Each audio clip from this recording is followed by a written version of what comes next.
This case is not over. How many more victims could there be?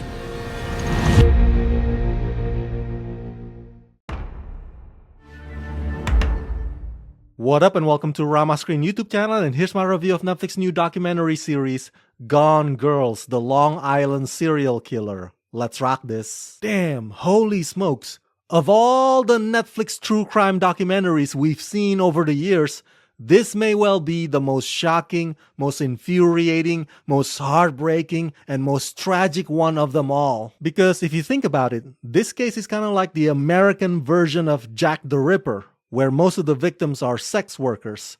Their bodies were found mutilated and dismembered in the most horrific ways along the Gilgo Beach. Just absolutely gruesome. I've already watched all 3 episodes, and let me tell you, if this documentary doesn't get you boiling furious, it will definitely make you cry. I sure as hell did, because the details just stir up a mix of strong emotions in you.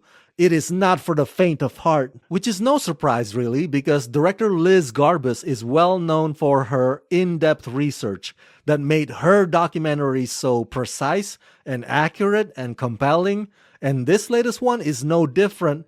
This is her most powerful work yet. Young women who worked in the sex industry were disappearing from New York City and Long Island, and their families were desperate for answers. Then in 2010, female remains were found in the Gilgo Beach area of Long Island, leading to a string of additional discoveries at a virtual dumping ground steps away from New York's busiest beaches. Despite all of this, the case of the Long Island serial killer remained unsolved for 13 years until July 2023, when a major break came after corruption was rooted out within the police responsible for the case.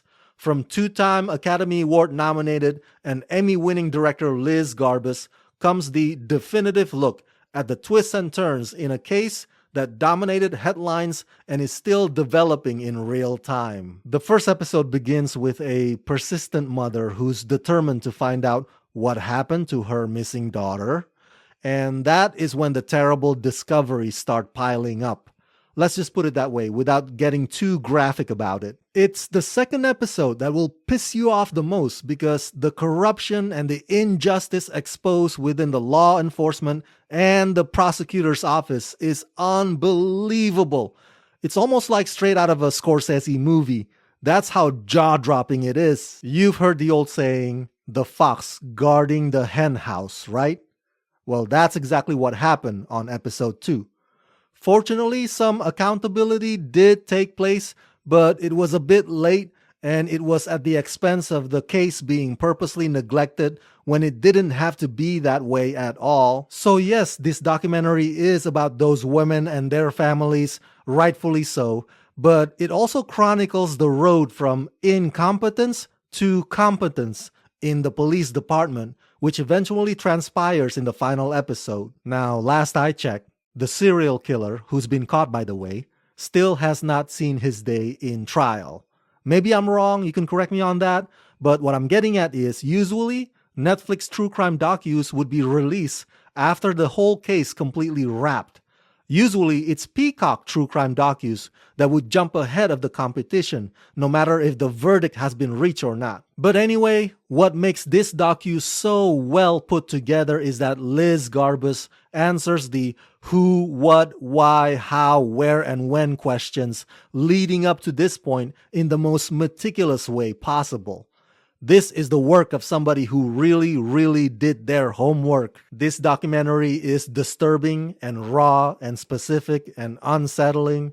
At the same time, it also shines a light on a community that our judgmental society often deems unworthy just because of their chosen profession. We have to remember that sex workers are human beings too. Human beings who also have their own loved ones.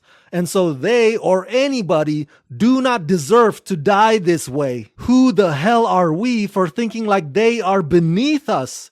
Look, in a time when empathy sadly is running low on short supply, hopefully this documentary could help generate a much needed compassion that would bring about a positive paradigm shift. So yeah, overall I give Gone Girls, the Long Island Serial Killer the rating of 5 out of 5.